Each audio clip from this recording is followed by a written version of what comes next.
Welcome to a nourishing midweek lunch hour conversation with Spokane's newsmakers, thought leaders, and popular entertainers. Welcome to Spokane Talks Live.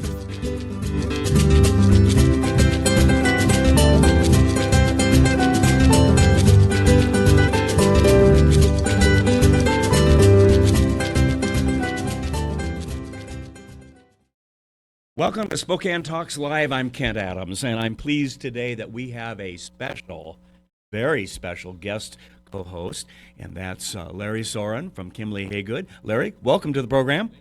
Okay, Be here. Good to have you here. First time on pod. Yes. You've been with me a couple times Right. on the old days of AM radio, right? Our big shot at and you lived through KJRB. that. I did. Yeah, and you said yes to come back. That just surprises me sometimes. And we also have a special guest, and that's the mayor of the city of Spokane, David Condon. And David, welcome. Thanks for having me. We're going to have those folks and a couple of others today on Spokane Talks Live. My name is Randy James. I'm the founder and director of the Institute of Science and Technology at North Central High School. Kids are far more capable than we ever give them credit. We have $1 million worth of equipment, and we let them use it. You give them a place to play.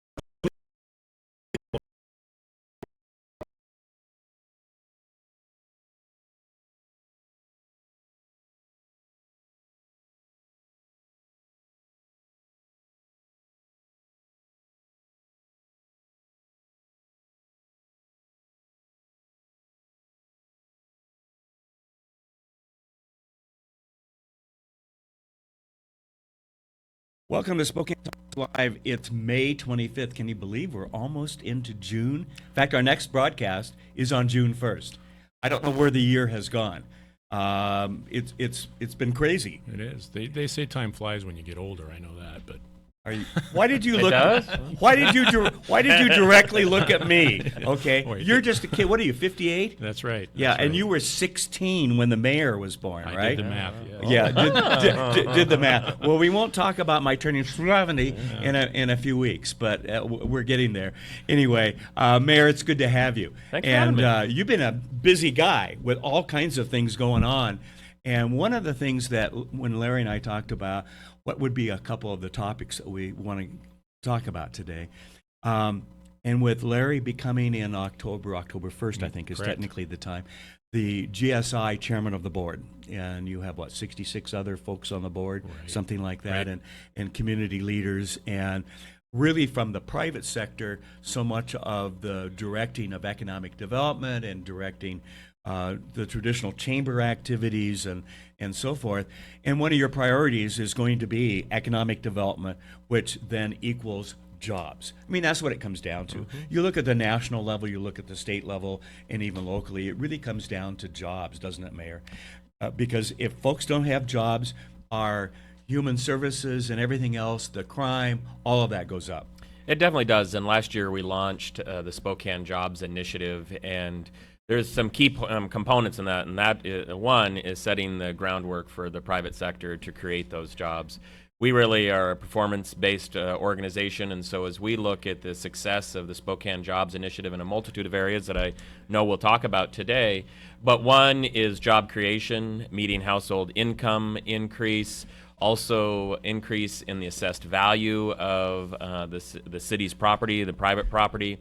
And So my rates go up. well, actually, your rates don't. Yeah. That's what's critical, and that's why is we even really moved to a different way of funding our infrastructure. Okay. I was just at the U.S. Chamber on Monday with some 250 international and national companies talking about the need for infrastructure and what that does for the basis for economic development. So here in the city of Spokane, it was 2 years ago now that our citizens overwhelmingly passed the streets bond, and that gave us the ability. We're one of the only ones in the country, and that's what I presented on at the U.S. Chamber, where we've integrated all of the infrastructure. So of course the city owns the utilities here, minus power and natural gas. But you'll see it just this summer. The highest year ever of infrastructure is this summer. We'll have 2 more years of this. Over the next 6 years, $882 million going into our infrastructure without increasing the tax rate. And so talk about the work that's being done. That's a nice way of saying we're in summer, which is construction time, right? Well, and people and I kind of glossed over that. Yeah. And I have asked a lot, and we've done a ton of communication because I do realize the impact that has on our local businesses, but we've got to do it, and we're trying to minimize. I'll tell you, there on the south side in Lincoln Monroe, we worked with the hospitals, with the major employment bases in that area, and really worked on a way to try to minimize that impact. But as you see this nearly $1 billion of infrastructure going on, in our city center alone, it'll be $150 million in the next 3 years. And so really, people are seeing the transformation, and that's one of the first big issues with the Spokane Jobs Initiative, and that's jump-starting private investment by really setting the groundwork and the foundation in our infrastructure. That's why, as we see the North-South Corridor coming in, that's on schedule. We'll see major, over $100 million worth of construction next year on that, and really see some significant progress in the North-South Corridor over the next 12 to 15 years. I actually think it may even get done quicker, is because we have maybe in my lifetime. Then. I definitely careful how you answer that. Okay, but really, I think, and we'll talk more about it. But when we launched Spokane Jobs, the first one was jump-starting that private investment. We believe we do that at the city by having a very stable platform for our infrastructure. What I point out on the north-south corridor or freeway or whatever you want to call it is that, yes, it's a capital project and creates those jobs that are good-paying jobs and everything else. But I look at it in a longer term, and I think you do too, of the future jobs in the communities where it passes through and what that's going to do, not to mention the cost savings of transporting supplies and so forth and getting them off division. Well, absolutely, and this is where the great partnership with GSI comes, because when we put those infrastructure pieces in, GSI, who is the regional economic development director and organization, really knows then where the placement is. I think your viewers will see very shortly the city has identified some key areas in a brochure that we hand that really for GSI's purposes is their recruiting, but it is our targeted investment areas. Right. I think we have a map for everyone, but on the backside you'll see key investment areas, and one was, since we're talking about the North-South Corridor. Exactly, it's on the screen so now. So you see it there on the screen in the top right-hand corner, the green side. Well, now you have where that is, and then the incentive packages that the city has, the state has, the federal government has for that area. And as I look at these, and we didn't just happen on these different targeted areas, you think about it, in each one of these there is $1 billion public investment. For Hilliard is a huge transportation node. We have large, Safeway and United Food Services is out there. Yes. But $1 billion highway system. In downtown Spokane in the University District, we'll have just under $1 billion in public investment in the University District. The private sector has stepped that up in the downtown core, and then in the Airway Heights and around the airport, we roughly $1 billion investment in our airport and in in the Fairchild Air Force Base. So now the issue is how do we partner with the private sector, seeing these major public investments and benefit from those. I'm very specific to the city of Spokane. I do believe regional growth helps the city. Sure. But I'm the mayor of the city of Spokane, so that's your first priority. Yeah, I'm very targeted in the city. Yeah. And so, what steps are we taking to involve the private sector? What does that mean? I think this is a great conversation that Larry. I think being in the real estate business, one of the things that I've heard over many, many years is, what's the hardest thing to develop a project is when you have surprises. So regulatory issue that you have to comply with, an infrastructure issue that isn't in place. You're talking about permitting and everything else. Permitting, fire lines for fire hydrants, things like that. So I think, and maybe we can talk about it in a minute, but this targeted investment is a big step, and there's some other things that have occurred that help create foreseeability for a developer. Okay. And if you can see it and you can figure it out and you can put it into the numbers, then you can make it work. It's when the surprises pop up. And that's in the Spokane Jobs Initiative. We use the acronym JOBS, and so the S is streamlining government. And we started on this. It was actually started initially. You started when you first went into office. Absolutely, but it Yes. was. I have to give credit where credit's due. The review had happened in the Verner administration. We implemented it, and to be frank with you, as we looked at reviewing how long it took to get a permit, to be honest, we didn't know how long it did take because we weren't tracking it. We somewhat estimated it was about 56 It's almost days. like standing in line at Disneyland. Well, it's we say rather than we roll out the red carpet rather than red tape. Okay. And so I like that. mean, physically, we reopened the third floor, connected it to the parking garage. Yes. We assigned project managers for any major project. We track the permit time. So for major projects, our goal is under 30 days. I see that every month. We report on it to the public every 90 days. So we are just hovering around that 30-day mark as we speak. We also... But that compares to what? What was kind of the average before? 56 days. Oh, really? That okay. was kind of even though you weren't tracking it, we you think started, it was at least twice, really? Yeah, oh, yeah, absolutely. Okay. Right. Wow. And we've now... That costs a developer money. Time kills all deals, so Yeah. that's an important factor. And the other, we're in a people business, and the other key thing that I hear from developers and those that want to invest in our community is the assignment of a project person for their project to see it all the way through. So it's not a different person every time they call. Absolutely. And we also do intakes now where we have everybody sitting there from any of the regulatory departments, fire and building, and all of your different subspecialties, electrical, plumbing. So as to avoid those surprises Yeah, that you were correct. talking about. Right. It used to be it kind of went in, and every once in a while, I mean, I'm sure you could tell better stories than me. Every once in a while, you'd get a call from someone different. You didn't know whose desk it was on. Oh, We've Lord. automated the whole system. We have a very robust software package, so it really is allowed. I was just last week out with one of our inspectors, and we now do all of our inspections on an iPhone 6, and he can sit there, take a picture of it, approve it, disapprove it. It sends an email immediately to the contractor.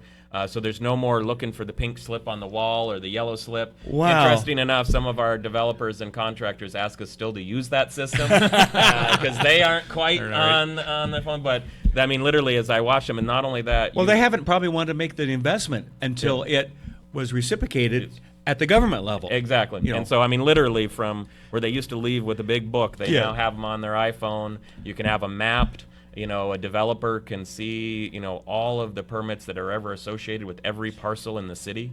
So it's really a way that allows us to see a common information platform from city to developer to builder, everybody. Well, and that's the technology part, but I think the important thing to remember too is attitude. Yes. I knew Many, where you many were years going. ago, it almost seemed like, well, how can we stop a deal?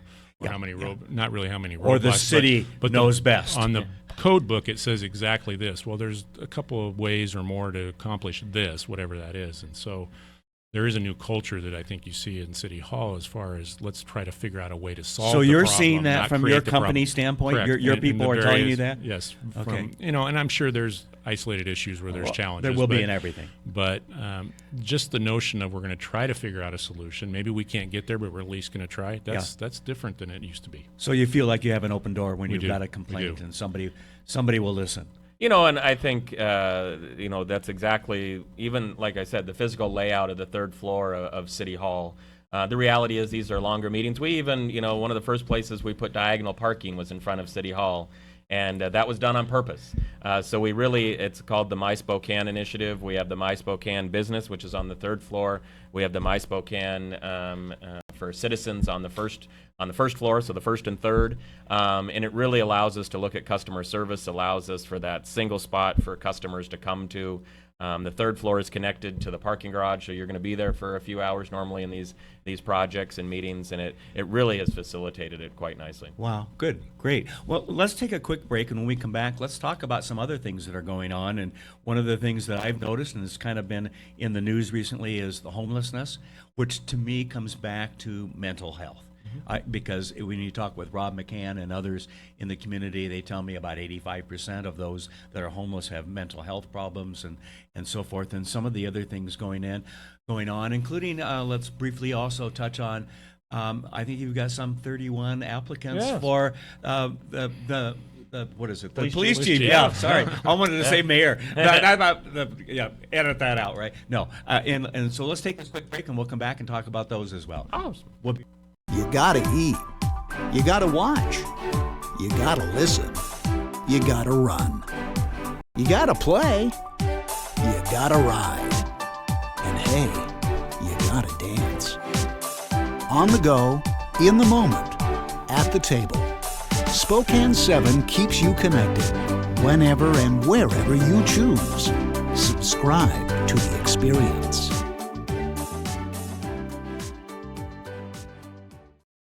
You hear us say it.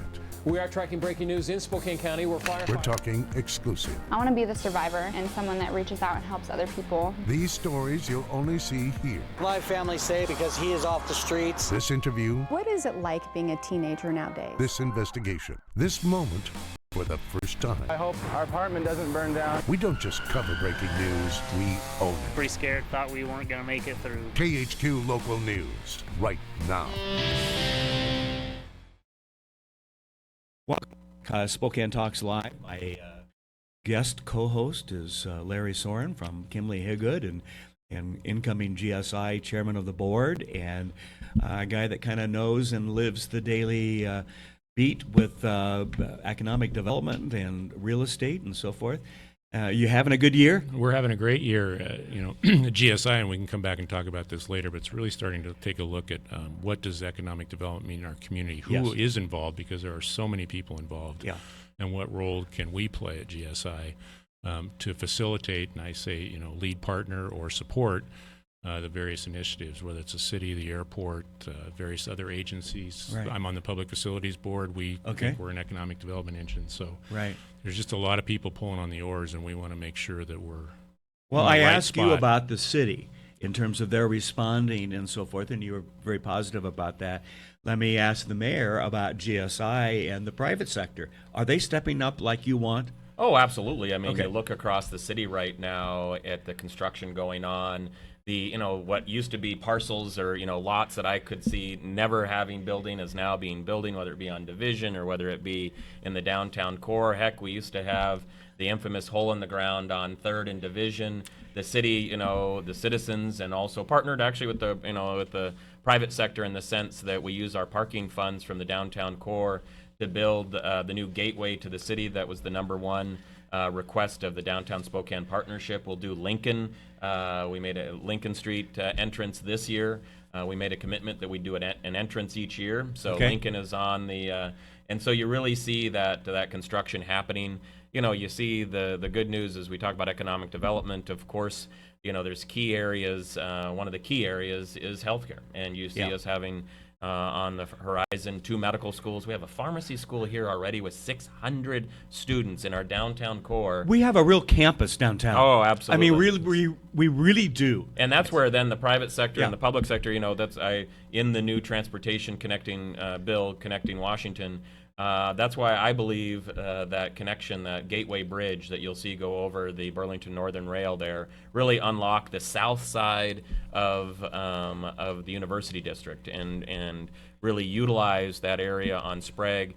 As we talk about the target investment areas, that is one of them, is the University District. Right. And then it really allows, go down Sprague today, and the investment that's happening there, brand new restaurant and brewery that's just gone in, down from the Tin Roof retail area. You still have great long-time tenants in that area, whether it be Barton or the boat dealership that's there, Trudeau's. And these are great things for our taxpayers. And it really is that piece about building the infrastructure so then the private sector has that to connect to. Well, and if you look at that South U district, that can sound theoretical, but right now as we speak, there are parties assembling properties to look at the future growth. There's been research done on targeted industries that are not just medical spin-offs, but what are the related skills? And again, a topic for another program, but the related skills and industries that spin off, whether it's high-tech ag, precision manufacturing, et cetera. So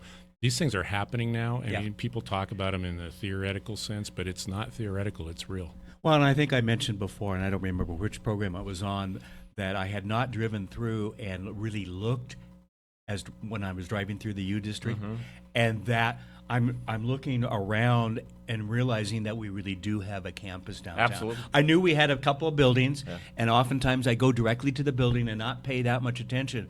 But we have a campus downtown. Or you go How up exciting. Hamilton, you have Yes. Matilda being Right. built. Yeah, yeah. Division, you have another housing project being built. And that's the private sector stepping up because of the investment of our tax dollars. I want to. We only have a couple minutes left. Always goes way too fast. I want to talk about, because it is an issue downtown, and we see so much of it downtown, the homelessness and what's going on about that. And I know you have, with others, are working on this. Where are we? What do we see as the future? I know you've been working with Rob McCann and House of Charity and well, others. it was 4 years ago that we assembled the mayor's task force on urban issues and identified everything from economic development to security to homelessness. And when we started that, we had 1.25 officers in downtown Spokane, one paid for by STA and 1/4 paid by the Downtown Spokane Partnership, which was bike patrols in the summer. Yes, so it wasn't literally 1/4 of a person, but Yeah. for a few months now we have 14 assigned in the downtown area. The crime is down considerably. We have a ways to go. And the second piece, or another piece of that task force identified, was housing options. And homelessness across the city is going down, but we do have pockets, especially in the area of young adult homelessness, and we truly don't have an answer for that. And we're working. We made the announcement also last 2 weeks ago now that for the first time ever, the city is going to go to a single shelter 24/7. 365 days a year, so both the citizens know that there's somewhere for people to go no matter what time of day, and also those that are down on their luck and are homeless know that there's one place they can go to. And we've really seen some huge successes in then efficiently putting our services there, because before we didn't have that. It was a patchwork of different shelters and different organizations doing different things. Now we have that location. Not only that, but the city 2 years ago changed its philosophy, and we've gone to what we call a housing first model, where people can be housed, and then we deal with workforce issues, drug addiction issues, mental health issues. And so you see 2 buildings just being finished as we speak, over on 3rd down by Goodwill. Yes. That's 100 units. We already have 50 units that Catholic Charities have at Father Bachhaven. And really, it is an opportunity for us as we look at that and provide services, because last year we did a pilot. We still are doing it now, and that is in our hotspotters. We're looking at our highest users of the medical system. Yes. And we're seeing savings on those 12 in the pilot of upwards of $60,000 a year. Wow. And so the public and probably getting better service. Definitely better service. Not all of them are success stories, but but the reality is we're really looking at, even under I-90, you see us, we've really changed our philosophy there. We're leasing all of that area. You see improvements happening, new lighting happening. We took out some attractive nuisances that were under there. And so it's really exciting to see those pieces come together. There is still work to do. No, and there always will be. I mean, excuse me, that's a very vulnerable population. And no matter how hard you work at it, you're just not going to get to them all. We just know that, unfortunately. But if you can get to a good percentage of them, then they're going to be better off, and thus we will too. One of the questions I have is, you kind of came out with an announcement the other day, 31 applicants, 7 or 8 that have Washington addresses for the new police chief. Absolutely. How's that going? We're very pleased. I was in Washington, D.C. last Monday and met also with the director of the COPS program out of the Department of Justice. Okay. Many people may not know, but as soon as we were done with the Use of Force Commission's recommendations, we asked, we're the second in the country to do this, we asked Department of Justice to come in and monitor us for 2 years. They gave us 42 recommendations. We've made progress. And you've extended that. Well, they have agreed to extend 6 months the technical assistance to really bring on a new chief. The new chief, right. We've become a model in a couple of key areas, so we've had a lot of visitors now to our police department. And so I think that type of movement is really excited candidates. People put this in perspective. When I came on board, we had 13 apply. None were from the state of Washington. That was after we opened it up.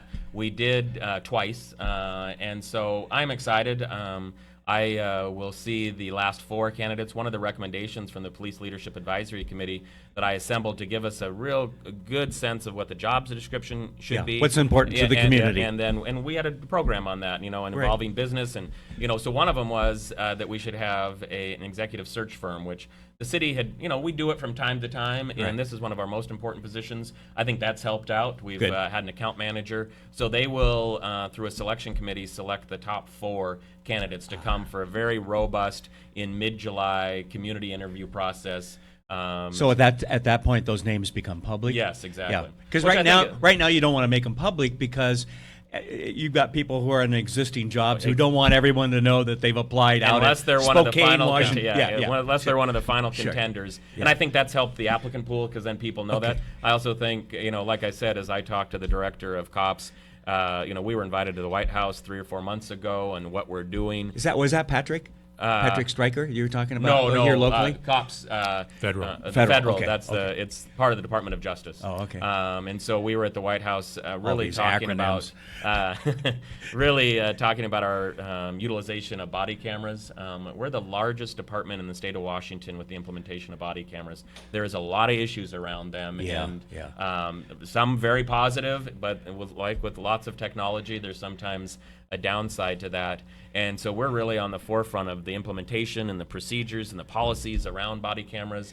We have the university really doing a study to make sure we do it not biasly. So that's exciting. I think that's what's really attracted a lot of the candidates, and a lot of work to do, but also a great foundation going in the right direction. All right.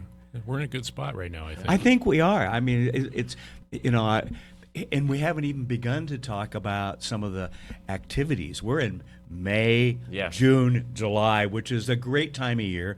We have Peyton come in from Visit Spokane at the beginning of each month. In fact, she'll be here next week. And, of course, this is the fun time of year because so much is going on. I'm going to leave most of that with her from Visit Spokane because let's talk about some of the other things. And one of the things that was mentioned is the, let me get it right, Get Started Spokane.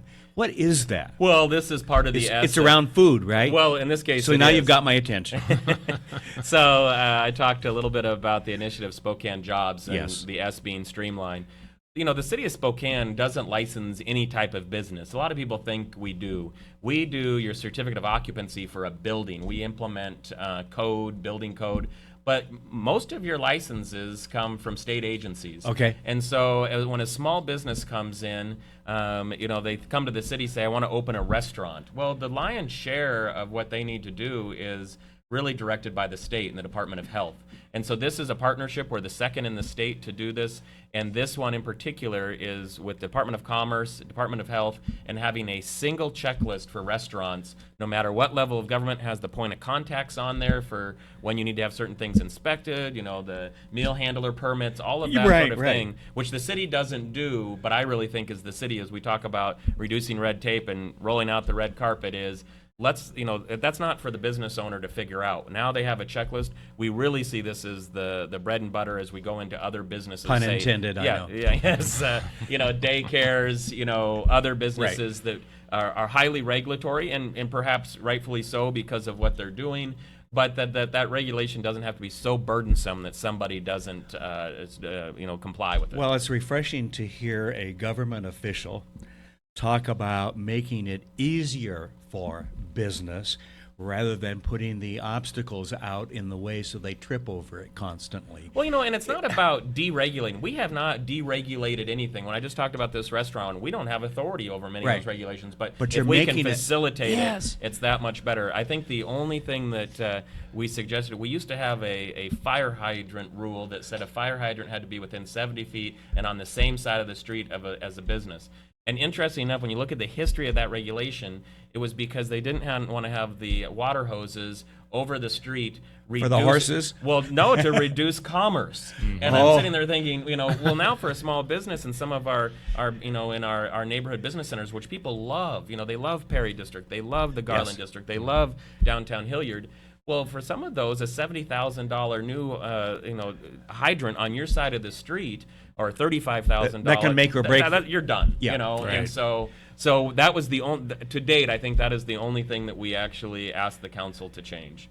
Otherwise, it's just about implementing in a way that gets us to what we think as a community we want in our regulatory environment, how our city looks, but it's not a way to stop things from happening. Great. Yeah. We have about 30 seconds left, Mayor and Larry. Any last minute thoughts? Well, the partnership with GSI, DSP, Visit Spokane, this is where our visitors come from. This is how our businesses come here. We talk about being the city of choice. We need to be a place that businesses choose to do their work, locate their businesses.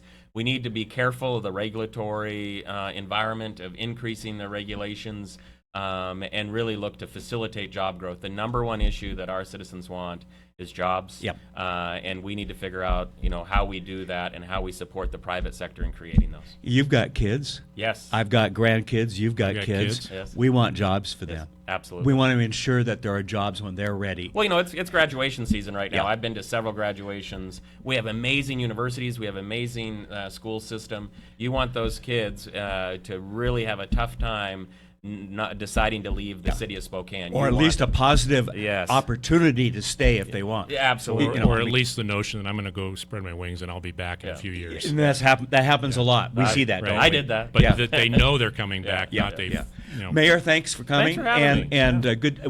You'll come back in a few weeks. Absolutely. And we'll talk about some of the fun things going on. Absolutely. Are you involved in any like splash things or where they dunk you or anything like that we can cover? No. You sent Brian for that, right? I've done those before. Yeah, but not recently. Haven't we all? Yeah. Okay, hey, thanks a lot for coming. And we're going to take a quick break, and then we're going to talk with Robin Hayes, who's going to talk about regulations. She's going to talk about the Washington overtime pay and the effect on businesses. We'll be right back. See you tomorrow night, and thanks again for taking care of the painting. I got this. Bye.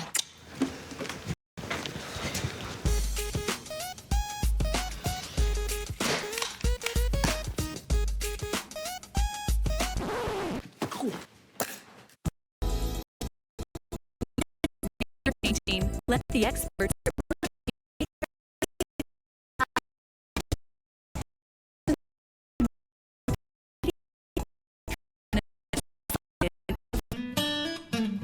If you need a sign, banner, or business cards for your business, who do you call? Hi, this is Kent Adams. And Tom MacArthur from Business Talks. Kent and I call Instant Sign Factory for our signs, banners, business cards, and more. Dave at Instant Sign Factory is our go-to guy for printing, and he always does excellent work for us. Check them out online. They've got an all-new website, InstantSignFactory.com. Tell them Kent and Tom from Business Talks sent you. Instant Sign Factory. Welcome back, Kent Adams and Larry Soren from Kimley Haygood, incoming board chair for GSI. Any other plugs you want?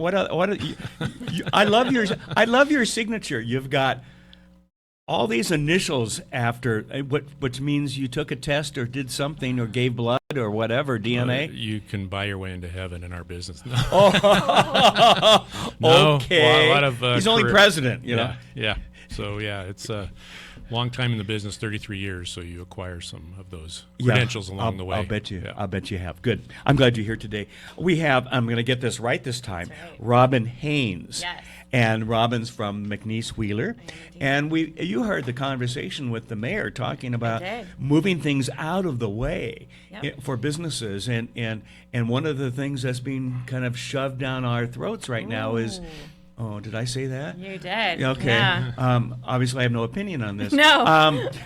Is the overtime pay issue and the salary levels and all of that. I think for those who aren't up on this, let's give a couple minutes of what are we talking about. So it's not a Washington issue; it's a federal issue. Okay. The Fair Labor. Washington, as in D.C. D.C. Okay. Yeah.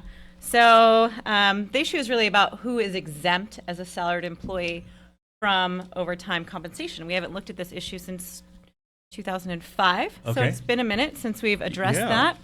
And there was a rulemaking procedure that's a civics lessons for another time. But effectively, starting December 1, all employees who make at least $47,000, it's like $47,476. Yeah, okay. It was previously $23,660. Now that group between the two numbers is able, as a salaried employee, to Get be overtime. paid overtime. Yeah. There are a couple of exceptions for people who are purely administrative, purely executive, computer industry, outside sales, and professionals. So young lawyers are not exempt. They are exempt. They don't get overtime pay. But it's going to have an impact on small businesses, certainly, and what this looks like. So the FLSA, Fair Labor Standards Act, talk about acronyms. Yes. My job is acronyms. Applies to businesses who do $500,000 or more of business a year. Okay. Or you can do less if you're working interstate. So a lot of our companies here in Spokane who work in Idaho Yes, and in yes. Spokane, Corley, Spokane, they are also subject to it. So So there's no limit. there's no limit on that. Oh, great. Absolutely. So you get a little mom and pop store or a company that's $150,000 a year, and they're getting by and so forth. And if they have any employee, then Right. And so the issue is more of, should we be paying them overtime? You were speaking with the mayor about whether or not we should have opportunities for students to succeed. And at $23,000 a year, and not getting paid overtime, every hour of overtime, you're making less than minimum wage. That's not getting anyone to succeed. So we made it, because this has kind of been considered the white collar exemption. And I don't know anyone at $23,000 a year who's white collar, as we would all define it. Right. And so it really only applies to when we're kind of overworking people. Okay. So it doesn't apply to admin assistants, Okay. unfortunately for them. It doesn't used apply to be called secretaries. Yep. Okay. It doesn't apply to executives, so the small business owner doesn't have Okay. to pay themselves or their other leadership. But those people who are kind of in the middle, supervisors, people doing more high-level things but not quite as high, if they're working more than 40 hours a week, they're going to be required to be paid overtime. Okay, so now can I make some of these folks that maybe make $35,000 a year and make them a manager? Does that now It get doesn't. me out? Okay. You have to hit all the targets. Okay. And if I they're was a afraid of that answer. It is. And if they're a manager, though, they have to actually be doing managerial duties. Because one of the Okay. things in the studies that the Department of Labor looked at was that people in things like franchise restaurants, Yes. right? Your supervisor, 19-year-old at a McDonald's, is a manager, and they weren't entitled to overtime, so they were working far above and beyond and getting Right. paid $24,000 a year in salary, so that their employees below them, the 16-year-old first job kid out there, Yep. is technically making more than their boss. Oh, gee. And so that kind of incentivizes some of those pieces and really trying They to can make make sure. up for it in Big Macs. I don't know about that, probably. But I think there's a piece of trying to make sure we're adequately compensating people and also looking at how Yeah. we're doing business, because potentially it opens up opportunity for employers to bring on, instead of worrying about the overtime, bring on a couple of other people, keep people at 40, bring on some temp Sure. workers, bring on some lower skilled workers, some contract workers, hourly workers to kind of handle that overflow. So there is a potential to open up the job market with Okay, it. okay. It goes into effect December 1, so employers have to really look Of this year. of this year. Okay. They need to look right now at what it's going to look like for their company. So now's the time to call your favorite employment lawyer.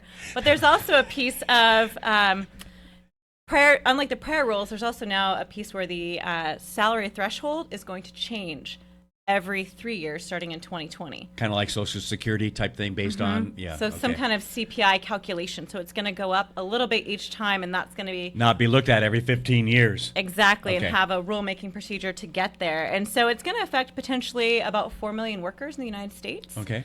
who will now be potentially able to receive overtime. They don't have to receive overtime. So what that is going to look like is going to be a very close numbers look at a small business where you have a handful of people, and sometimes you work very, very long hours. I know Hadn't this is an noticed. attorney, right? There is also an exception for people who are highly compensated. Okay. So HCE, another acronym, highly compensated employees. The old standard was $101,000 a year. Now it's $134,000 a year. Those folks are always exempt for overtime. So basically, if you're an attorney or a partner, you're just going to work. So if I all pay day, every everybody day. over $130,000 a year, Right. I'm covered. You're totally All fine. right, Yeah, that answers super it. That Easy. should work for you. here, Yeah, right? exactly. I know. Yeah, for Where's about the- 2 days. Where's that job application? Yeah. Wow. Okay. Like everything else, when it comes down to these issues, one of the reasons we have folks from McNeese Wheeler is that you need to talk to somebody who can help walk you through the process, because it's either pay me now or pay me later. If you don't do Yes. it right, then you've got the feds and others coming down your backside, and that's usually not pretty. Okay, and so a few hours up front makes a lot of sense so that you can move in the right direction. And maybe they find out that they're not part of this. What a great investment for a couple of hours to find that Absolutely. out. So how do people reach you? McNeesewheeler.com. Oh, that's like a website almost. I know, it's amazing. We're very prevalent on social media. You can find Ryan McNeese's face everywhere. I've noticed. I'm going to put one of those things that will stop him, but I've tried to block him. He just breaks down all those firewalls and barriers. He does. And a phone number if people want to call and talk to you on the phone. 509-928-4141. And it is also a piece of, maybe you don't have to worry about it at all because you haven't thought about it. You've never tracked hours for your salaried employees. It's just a matter of starting to track for a little bit and realizing that you're totally fine. Right. People are underneath but that to find barrier. out those questions that you should be thinking about versus afterwards. And I bet you're facing some of this. I saw you taking notes. We've got a lot of variables to look at because we have commission sales people that make salary plus commission. And so that how do is we something, balance the that? salary plus commission now, there was a kind of a little negotiation between the DOL and the president and some business leaders. And so now you can calculate guaranteed commission and guaranteed bonuses as defined by a contract or real estate sales agreement. That can go towards 10% of the salary. So if you are at 47, but maybe you're going to get $3,000 in guaranteed commission, you're fine. You have to pay those folks over time. Good to know. Right, and I think with different topic, different show again too. Yes. But if you're in the city of Spokane, you're going to be looking at this as a small business, and then you also need to look at your earned safe and sick leave policy because which is what I talked about last our time. company, we know we provide it. We still have to go back and check if we provide it in the right way. And we've cleared all the hurdles, but there are so many little things you've got to take into consideration to do that. So it's an important time to be really looking at your policies. Yeah, we did cover that last time. It was such a fun time. I know. I'm always here to just really bring up. Well, I'm afraid to ask what you might bring up next time. Hey, we got to take a break. When we come back, we're going to talk with Pia Hallenberg about this week with Pia Hallenberg at the Spokesman Review right after this. Today, I will spark an idea. Today, I'll help a student uncover the mysteries of DNA. Today, I will nurture creativity. Today, I'll help someone figure it out. Today, I will protect our future by digging into the past. Today, I will build a business that makes learning fun. How will the future look? What will we discover? Invent. Create. Will we find ways to revive our planet? Develop meaningful, high-paying jobs. When most of those jobs don't even exist yet. It happens when high school freshmen learn college-level science. When a teacher learns robotics. When ideas are sparked with play. By providing the tools to tinker. And the space to create. And our future gets better when we learn from our past. I'm Randy. I'm Mike. I'm Brooke. I'm Lexi. She's Barb. He's Marty. We're all connected by a credit union. That's invested in our community For over 80 years. To make sure your future and mine Are here for good. SDCU, here for good. Generating electricity is a complex process, but when you think about it, what we do is pretty simple. We turn water into ideas, natural gas into a helping hand, wind into lifelong memories. We provide energy for life. A special thank you to our friends at Tom Sawyer Country Coffee, the official coffee supplier here at Spokane Talks Online. Welcome back to Talks Live. I'm Kent Adams, and my guest co-host is Larry Soren. Are you having any fun at all? This is a great time watching you work. Yeah, that's part of the problem is you need to jump in. That's right. When Sue Lonnie and I did the Washington Policy Council dinner, and she told her mom to listen in, and we went from 5 to about 10:15. We had John Bolton and others, and I asked her, I said, well, what did your mom think of the program? And she said, well, my mom told me to tell that guy to shut up. He talks too much. And the only other guy was me. So I knew who she was talking about. So you do. So I won't be first. No, you won't be first. You just jump in there. Pia, your main coverage each week is the fun times at the Spokane Valley City Council meeting. I'm afraid to ask, anything new? Oh yeah, we lost another council member. Yeah. I mean, not in a bad way. I should clarify what happened. So we have a moment of silence? Yeah, no. We had a council member who was, it's Bill Bates. Leave. Bill Bates has been very ill for the last couple of years, since the fall of 2014, and decided to step down. And so, That's what it is. But there's 2 open positions on the council right now that. And then a third one, this one and coming then up. a third one will be coming up in June Okay. when Bill Bates, when his resignation takes effect. Right, So right, okay. we're looking at 18 candidates for 2 spots right now. Okay. And we can't just dip into that pool for the next open seat. Because there's a separate listing and everything else that goes with it. A separate listing, a separate round of interviews, separate round of the whole thing has to happen again. And so if we're lucky by July, maybe by the 4th, no, not by the 4th of July, later than that, we'll have a full city council again. Okay. For the first time. I don't know if that's good or bad, but for the first time we since won't go. March. Okay. And so it's funny perhaps, or peculiar, whatever. Right. But there are issues that the city council cannot make decisions about if they don't have 5 people there.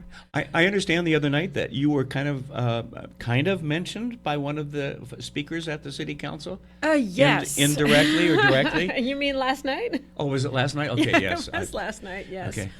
Yeah, it comes with the job, I guess. There's And the job pays so well. It does, Yeah. exactly. I will not get overtime, by the way.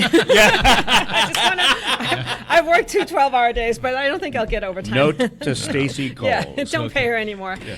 Well, we have, there's a person who's applied for a position on the city council. Okay. And this is someone who shows up a lot and talks a lot and is quite a bully around other people.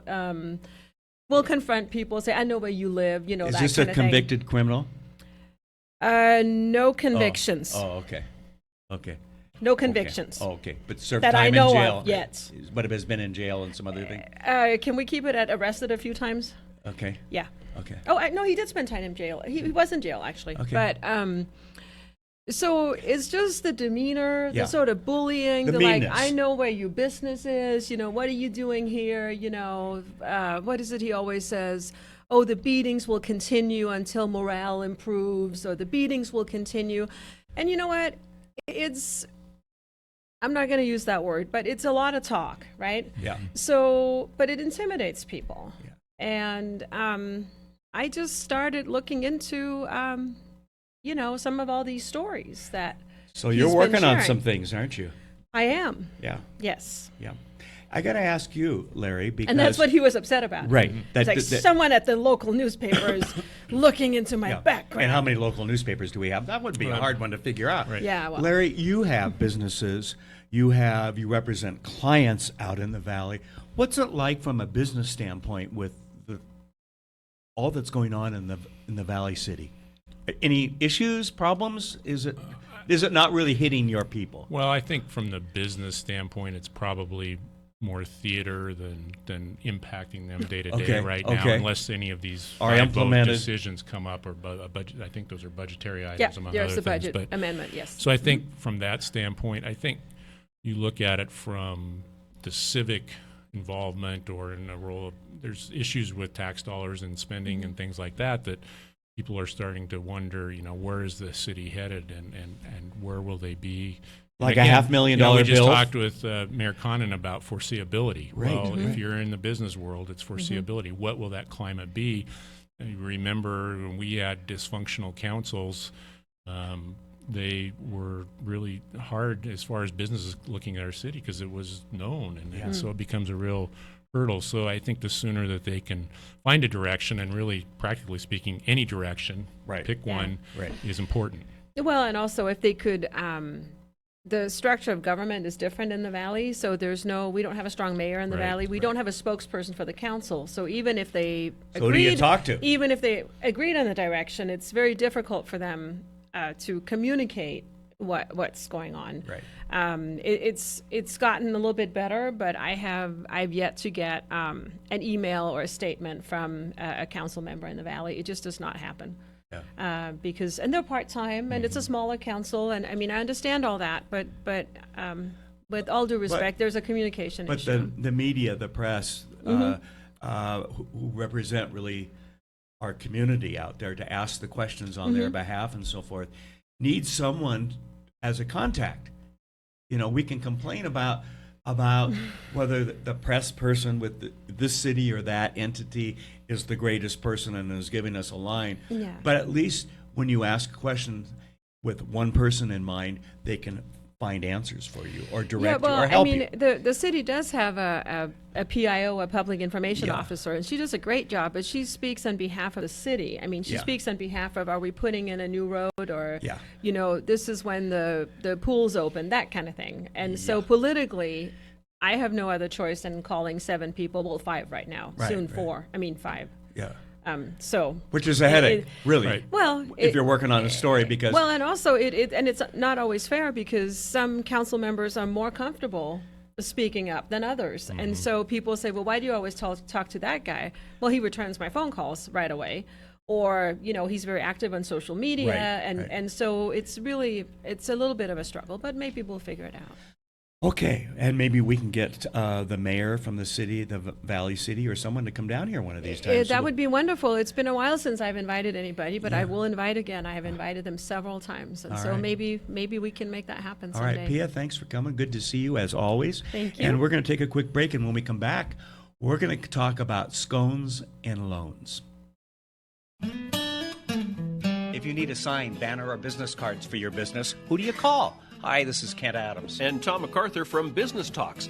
Kent and I call Instant Sign Factory for our signs, banners, business cards, and more. Dave at Instant Sign Factory is our go-to guy for printing, and he always does excellent work for us. Check them out online. They've got an all-new website, InstantSignFactory.com. Tell them Kent and Tom from Business Talks sent you. Instant Sign Factory. You hear us say it. We are tracking breaking news in Spokane County. We're talking exclusive. I want to be the survivor and someone that reaches out and helps other people. These stories you'll only see here. My family say because he is off the streets. This interview. What is it like being a teenager nowadays? This investigation. This moment for the first time. I hope our apartment doesn't burn down. We don't just cover breaking news, we own it. Pretty scared, thought we weren't going to make it through. KHQ Local News, right now. Right away. Hello, welcome back to Spokane Talks Live, and it's live. You catch us once in a while talking while the commercial's going on. I don't know what happened there, Kim, but we got on food, and all of a sudden you weren't stopping again. No, that's and absolutely. And if you see on our table, these aren't scones, but as food. I mean, it's what we have to have every day is cookies. I mean, the Cookie Monster says that, right? Oh, yeah. And we have with us today John Holland. John, welcome. You're with STCU. You kind of handle several branches in downtown and all that, right? Correct. Yeah, that's my area, the downtown Spokane area. It's just a fun part of the job to be here in Spokane and be involved with the branches. Do you have to put up with that Larry Kistler very often? No. Oh, lucky you. Thank goodness. Yeah. Oh, wow. Lance Kistler. Lance Kistler. I said Larry. Larry Kistler's Yeah, that goes retired, back to a whole nother, yes. I called institution. him Larry one time, and he said, do you want to send the contract back with my name on it? You know, it does go back. Yeah. What piqued our attention and why we wanted you on for a couple minutes is to talk about something that's literally that you guys have been baking up, cooking up. I know all the puns. Oh, man. But a whole new concept that's going to open up this fall, right? Yes. In downtown Spokane, in River Park Square, and all of the extension that's going on. And that's a bakery with Rocket Bakery. And STCU. That's why I was alluding to earlier the scones and loans kind of thing, which came from from Lance. I'm not going to get his name. I'm going to pay for this. That's all right. He's going to make me pay for this. I know. Tell us about it. This is kind of fun and exciting. Yeah, it is very exciting, and it's. I brought the Rocket Bakery pink cookies. Yes. And the STCU purple pens. All right. Because it's kind of a combination of the two. Where love the pens. It's going to be. Yeah, thank you. It's going to be a full service credit union, just like any of our other branches. You can come in there and do anything you can anywhere else. Okay. But the difference is you can also have a coffee, a scone, any other baked item that Rocket Bakery sells, and enjoy the time there. Okay. So we're going to have those people that are coming in just to get a coffee like you see everywhere else downtown, hanging out, enjoying their time, visiting with friends. But at the same time, we'll be able to help you with your finances. So it's a great So you can pay partnership. for the scone.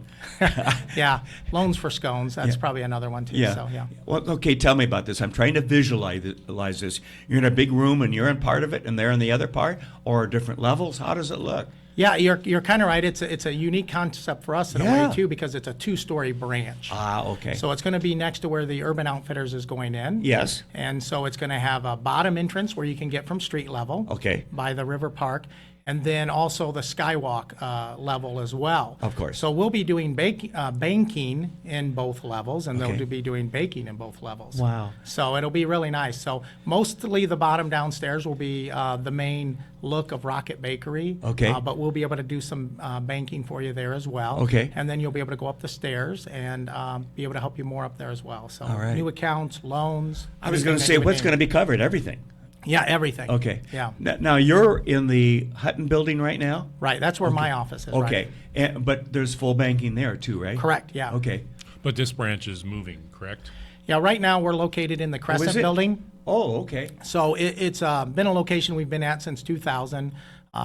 Good location for us. But one of the things we realized is, a lot of people don't know we're there. Yeah. And a lot of our existing members are looking for us. Right. So we had an opportunity to find another location that was much more visible for our existing members. Okay. And for those other people that are looking for a good financial institution. Well, and is it Outfitters? Is that the name of the? Yeah, Urban Outfitters. Urban Outfitters, and with what's going to happen at some point with the old Macy's and everything else going on, that's not a bad location for you to be in.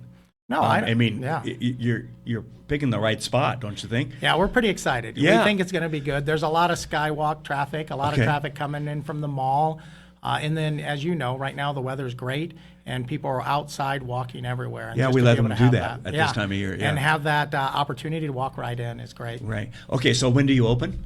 It's right now we're projecting fall or late fall. Okay. We'll know as we get a little bit closer, but you can see the construction going on right now, at least the outside of it. Okay. So it's in full scale right now. And Yeah, your office is I not watch very it far. every day. It's Yeah. just diagonal from our office. Yeah. Rocket Bakery. So now maybe you can get John to bring over scones, and There we when, go, when he's yeah. bringing over a loan or something like Delivery that. service. Yeah. Right. Yeah. I look back to River Park Square and what's happened to downtown since then. And then you, of course, gravitate to the Davenport Hotel, and then the Tower, and then the Grand. Those are the big icons, but a lot of other things have happened. And I think we really do have a very positive downtown. And as I've said many times, if you got to have that good downtown, or other things just don't happen. And because we're judged on downtown by outside areas. So, yeah. Yeah, you're It's exactly a good right. time. It is a good time. All right. Well, John, thank you very much. We're Yeah, excited. thank you. And we'll be invited. The two of us will be invited down for scones. Oh, yeah. And free money. Do you give out free money? Or Not just free money. Just pens? Yeah, just Okay. pins. We'll give you plenty of pins, but yeah, we'll have a grand opening, so come on down, and Good. we'd love to see you. I look forward to that. Yeah. And we need to talk about the business stuff for Spokane Talks Yep. Online too, as We're all well. over that. Thanks. Great. Well, coming up next is Spokaneable Care, and I saw peeking around the corner a little dog. So we have a dog coming on the table in a minute. We'll be back right after this. For the Inland Northwest's most comprehensive sports report, think outside the porch with spokesman.com. For just 99 cents for the first month, you'll enjoy unlimited digital access to the news and sports news that affect you most. From EWU to WSU, from Northwest Preps all the way to the Seahawks, we're the local authority that makes sports in the Inland Northwest different than the rest, better than the rest. Subscribe to the audience with spokesman.com. You hear us say it. We are tracking breaking news in Spokane County.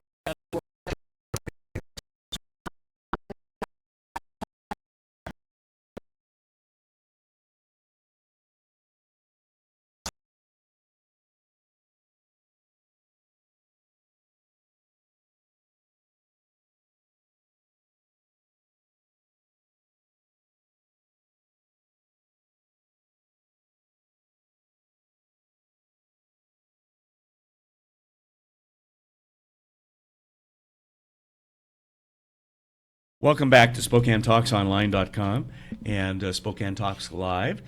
Larry, you've lived through almost an hour. You doing okay? It seems like the show's gone to the animals, though, right? It has gone to the dogs. Gone to the dogs. Yeah, I know. Yeah, it's your small opportunity at a little humor. I'm trying. Yeah. It's hard to keep up, isn't it? It is. I know. I'm pulling back. Yeah, Francine, you have Jenga? Jenga, yeah, Jenga. And how old is Jenga?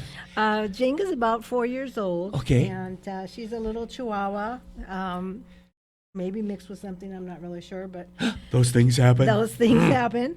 But she is just such a happy girl. We've been playing, she runs around. Yeah. And she especially likes belly rubs. Oh, okay. I don't know if she'll turn over for you, but in the rest of the studio, she was like running a few steps and then turning over so I could pet her belly. Oh, well, yeah, look at that already. Yeah, I get a kick out of it because during the last segment, we always can see a little cat or dog come around the corner, and then I know whether it's a dog or cat, and it's always so cute. Sometimes on leashes. You even had the cat last week. Right. And I told my wife about the cat, and yeah. Because we have this thing, my wife knows that we do the dogs and cats on Wednesday, and I have strict orders not to bring home another one, okay?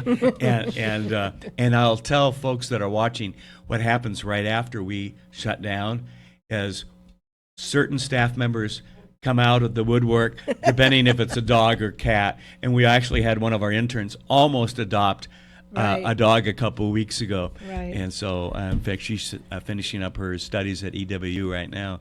But, okay, so how can folks get in touch with you to adopt Jenga? Well, the best way is to come to the shelter. Okay. We're at 710 North Napa, so we're Okay. pretty centrally located. Right. And we are open 7 days a week. Yes. So different hours at times, so they should check ahead of time. Right. Yeah. She's a lover. Yeah. Don't forget me. Yeah. Yeah. No, she's so much fun. I mean, she's very active. Yeah. And she loves belly rubs. She just loves affection. Yeah. She'd be a great pet for somebody. For a family. For a family Yeah. would be great. Always with the small dogs, we recommend you watch little kids because they are, look how skinny that little leg is. Yes. You want to be careful, but Run over them she with a little loves tractor people. or something. Yeah. No tractors. Yeah. I was thinking, the little ones that. Or in my house, a Bigfoot. Yeah. But let's see, it's a weekday, so we're open 11 to 6. Okay. And on weekends, we're open noon to 4. Okay. So people should come down. We have lots of other dogs and cats for adoption. Okay. But Jenga here will be ready soon. I think she still has to be spayed. We do Okay. that, Did you? Spay Okay. and neuter Did you and cover her microchip. ears when you said that? Okay. She said it was okay with her. Oh, She doesn't okay. want to have puppies. No. She decided against it. Yeah. She's a modern woman. Okay. Very All right. puppy. Well, thank you for bringing Jenga, and as you always do, a fun animal each week at the end of our show. We appreciate it. Larry, good to have you here today. Thanks, You'll come Ken. back I again. will. Okay. I will. Plenty to talk about. More. Yeah, we did. We came up with lots of things to talk about, and let's focus on some half-hour shows We'll do where that. we can really get into some of those issues and so forth. So thank you very much bet. for Thank you. for coming. Enjoyed it. All right, Great. good. And thank you for watching. We'll see you next Wednesday here on Spokane Talks Live. Spokane Talks Live is produced in Spokane, Washington by SpokaneTalksOnline.com, which is solely responsible for its content.